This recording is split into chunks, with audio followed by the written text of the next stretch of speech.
Hello, folks. I am Alan for today's news. I will be reading and speaking about world news, interesting news, news to keep you entertained, and news to keep you informed. And what I got for you right now is from KMOV 4, that's out of St. Louis, Missouri. It says, you remember I told you about yesterday that China was going to let all their people travel now, COVID or not. Anyway, it says here, U.S. will require COVID-19 testing for travelers from China. This is from AP, Associated Press. The U.S. announced new COVID-19 testing requirements Wednesday for all travelers from China, joining other nations imposing restriction because of a surge of infections. The increase in cases across China follows the rollback of the nation's strict antivirus controls. China's zero COVID policy had kept the country infection rate low, but fueled public frustration and crushed economic growth. The new U.S. requirements, which starts January 5th, apply to travelers regardless of their nationality and vaccination status. In a statement explaining the testing, the U.S. Centers for Disease Control and Prevention cited the surge in infection and what it said was a lack of adequate and transparent information from China, including genomics screen, I can't say that, on the viral strains circulating in the country. These data are critical to monitor the case surge effectively and decrease the chance of entry of a novel variant of concern, the CDC said. Some scientists are worried that COVID-19 surge in China could unleash a new coronavirus variant on the world that may or may not be similar to the ones circulating now. That's because every infection is another chance of the virus to mutate. We want to avoid What we want to avoid is having a variant center into the U.S. and spread like we saw the Delta in Omicron, said a director of clinical biology at Mayo Clinic in Rochester, Minnesota. Anyway, you can read the rest of this in my description box. The link will be down below. And see what else we got here. This is from China in Focus. They're going to tell you about the same thing. Finding what's needed to board flights to America. Beijing taking aim at Washington's COVID-19 entry rules for arriving Chinese passengers, saying there's no scientific basis behind the U.S. decision. On the other hand, a leaked confidentiality notice from a funeral home in China asking families to affirm that their deceased did not die of COVID 19. The U.S. House banning TikTok from all its devices, with some lawmakers calling for a nationwide block on the China owned video app.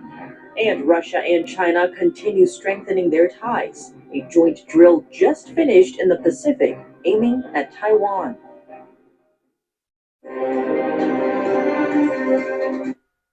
Okay, this is from China in Focus. The link will be in the description box if you want to watch the rest of it on YouTube. Anyway, let's see what else I got here for you.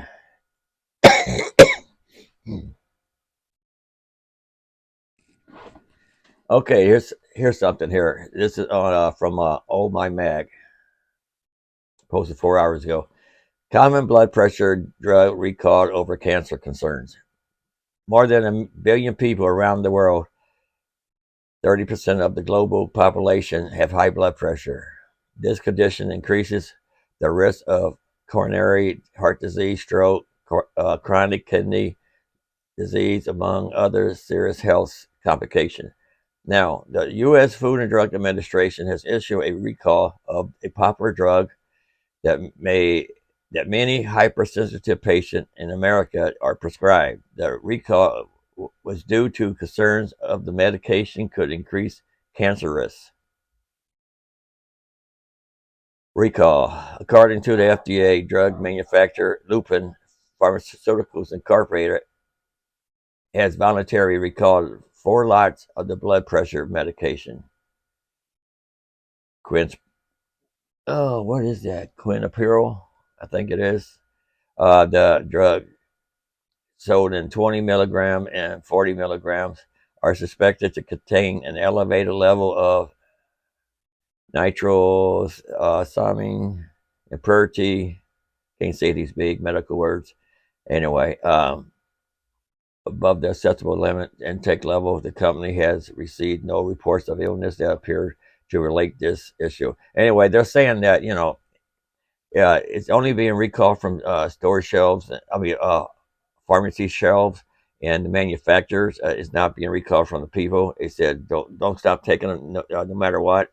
Keep taking your medication and see your health practitioner for advice. I'm on high blood pressure, and mine's not on it. And well, mine's not it. Anyway, I saw this one doctor on YouTube, Dr. Berg, and he was talking about this herbal tea. It's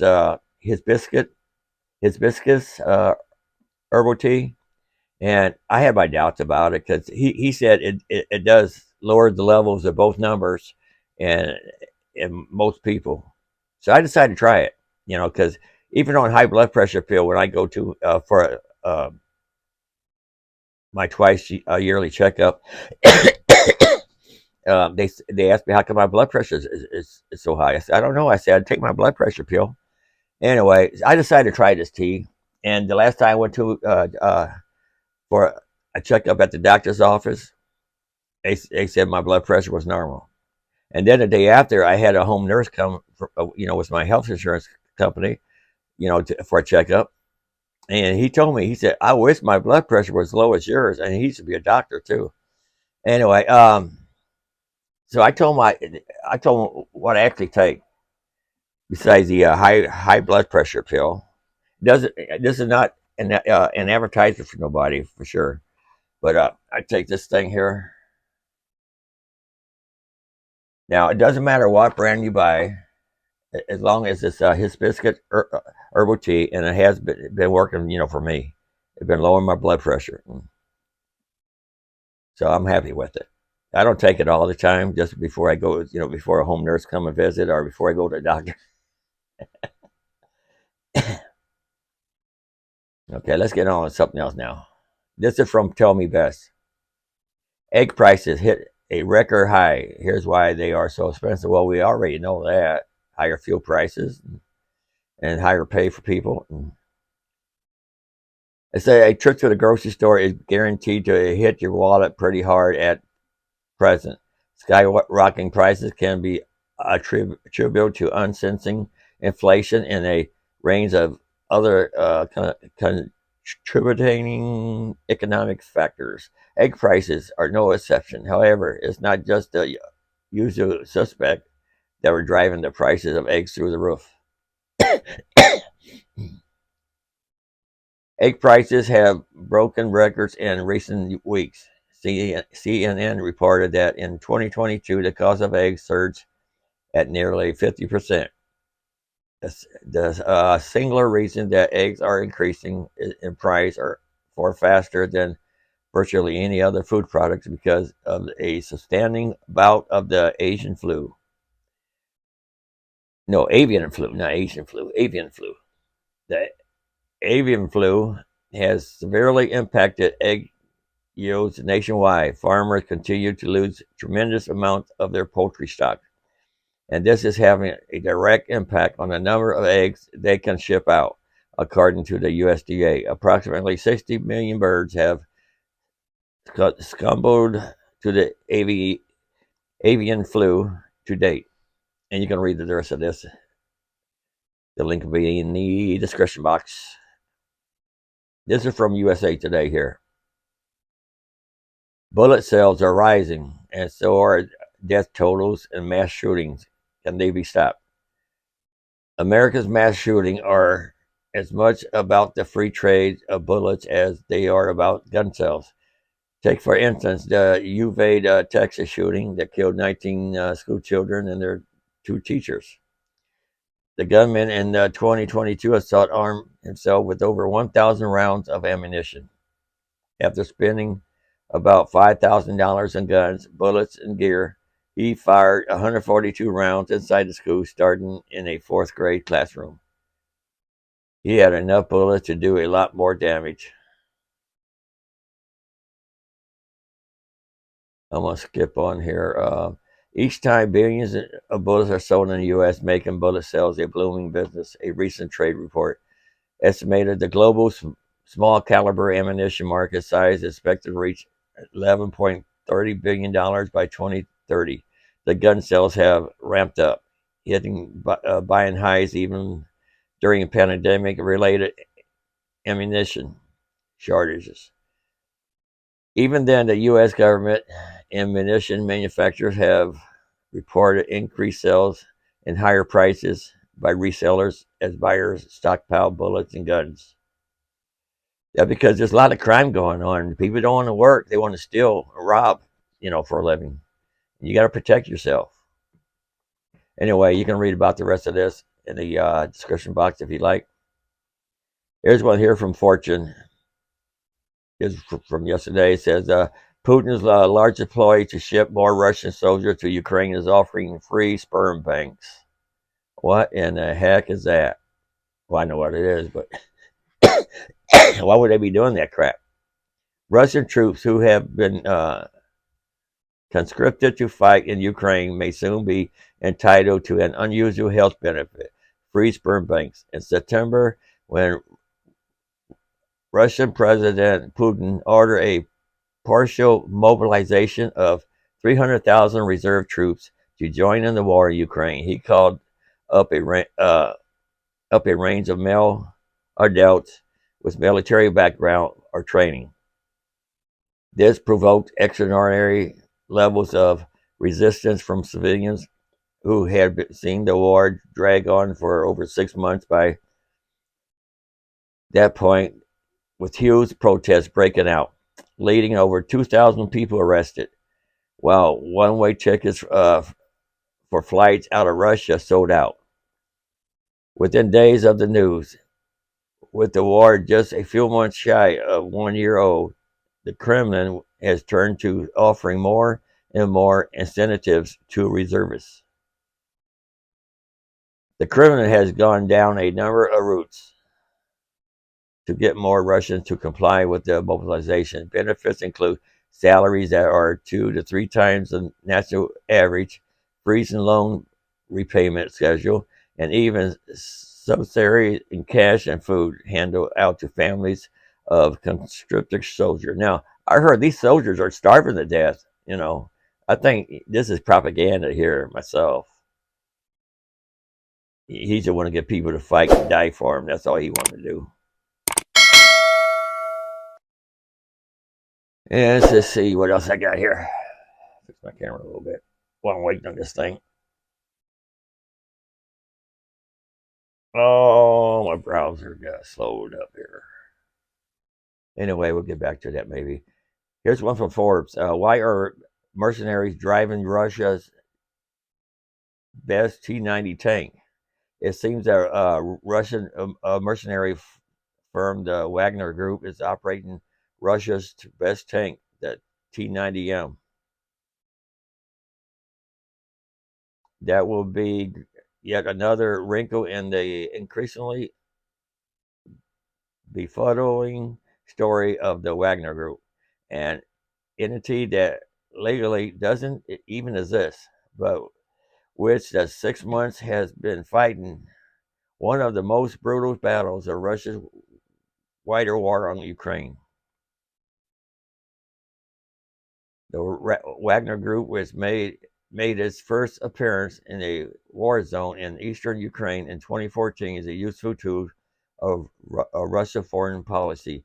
In reality, a network of closely related companies rather than a single firm, the Wagner Group fronted Russia's intervention in the Libyan and Syrian civil wars and under the guise of peacekeeping also represent Russian mining interests in insurgency-ridden Central African.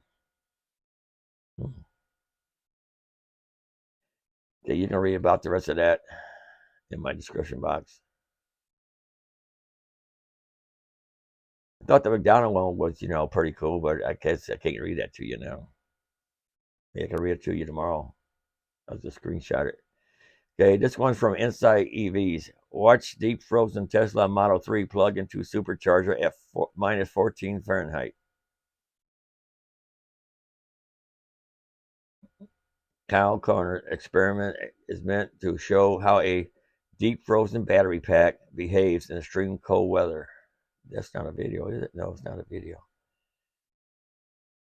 Charging an electric vehicle in freezing cold temperature requires some extra care from the owner compared to charging during the summer. The most important is obviously battery preconditioning, which essentially means warming up the battery to an operating temperature that's optimal for charging.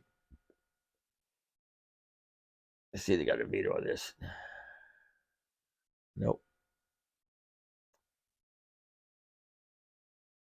There are other things EV owners can do to help the battery charge faster, such as parking the vehicle in a garage whenever possible, keeping it plugged in when parked, and never letting the battery state of charge get too low, among other things. But what happens when you can't do any of those things? Try to find out by leaving his Tesla Model 3 in the freezing cold overnight at a supercharger station in Loveland, Colorado for 2 consecutive days, mind you. After that, Kyle went back to the car and plugged it into the supercharger without any preparation whatsoever, and though it was minus 14 Fahrenheit, minus 26 Celsius outside.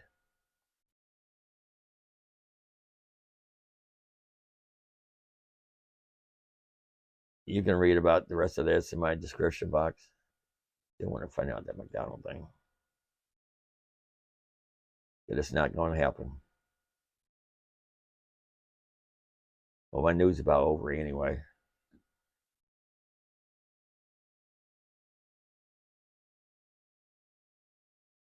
Okay, here's something here from Business Insider. Walmart, Walgreens, CVS, and more are locking away more products to deter thieves, and it's driving some customers away. I know, like when I go to Walmart, I don't want to buy something. Now they lock it up. I just don't buy it. I just walk away. I go somewhere else. The retail theft led to roughly $94.5 billion in losses for retailers in 2021, per a recent NRF survey. Retailers have been locking away more products to protect them from potential theft, but that has led to customers abandoning certain stores. Shoppers nationwide told insiders. I know they got to do something for to keep the thieves from stealing, but as retail theft has become a nearly $100 billion problem for the industry, retailers are putting more items under lock and key to deter shoplifting. I know, what is that? Dollar General, I think it is. They have put stuff behind the cashiers on the counter, on the shelves. I don't ask for them. I just go somewhere else. It's a Walmart, CVS, Walgreens, and Rite Aids are among the retailers that lock up products as a security measure. But a solution that's designed to help companies' bottom lines may be pushing away customers who don't want to wait for store employees to help them get locked away products. Yeah, have you ever waited for an employee at Walmart? Jeez. Anyway, you're going to read about the rest of this. Damn, McDonald's ain't loading. Oh, well. I thought it'd be an interesting story. Yeah, my news about over. I got 20 minutes already. I want to read this last one here to you. I think it'll be the last one. Let's see what the other one was. No, one more. Florida police, that's right, Associated Press. Florida police officer drags woman into jail, is fired. Tampa, Florida. A police officer in Tampa, Florida, who was videotaped dragging a handcuffed woman into jail has been fired, authorities said. An internal investigation determined that former officer Gregory Damon violated department policy during the November 17 incident. The Tampa Police Department announced Tuesday in this news release. The woman was being arrested for trespassing according to the release. A body camera video shows her refusing to leave Damon's vehicle while parked at the Orient Road jail and telling the officer, "I want you to drag me." Well, she told him to. Damon then removes the woman from the vehicle and pulls her by the arm across a concrete floor, stopping once to tell her to get up, but the woman refused. Damon dragged the woman to a doorway, then buzzes for additional officers to assist him before the body camera video released by the Tampa Police Department cuts off. Anyway, you can read the rest of that in my description box. Okay, this is from KSD5 TV, St. Louis. Medical equipment maker closes St. Louis plant, laying off 160 employees. It says a maker of medical equipment that in October said it had 146 full-time workers now said it will close the St. Louis plant and lay off 160 employees, citing ongoing losses of operations. Allied Healthcare Products and Carver said in notice to the state of Missouri that it would close this plant on the hill at 1720 Solette Avenue. The lay off the workers starting February 21st. Some are represented by International Association of Machinists and Aerospace Workers, the company said in the notice. Okay. See, Flyer Stories Property LLC owns the Allied Health property and charges it $688,000 annually for rent. Anyway, nobody wanted to go to hospitals. You know, they're killing people, and so they can't sell no medical equipment. I heard hospitals will be having a hard time too.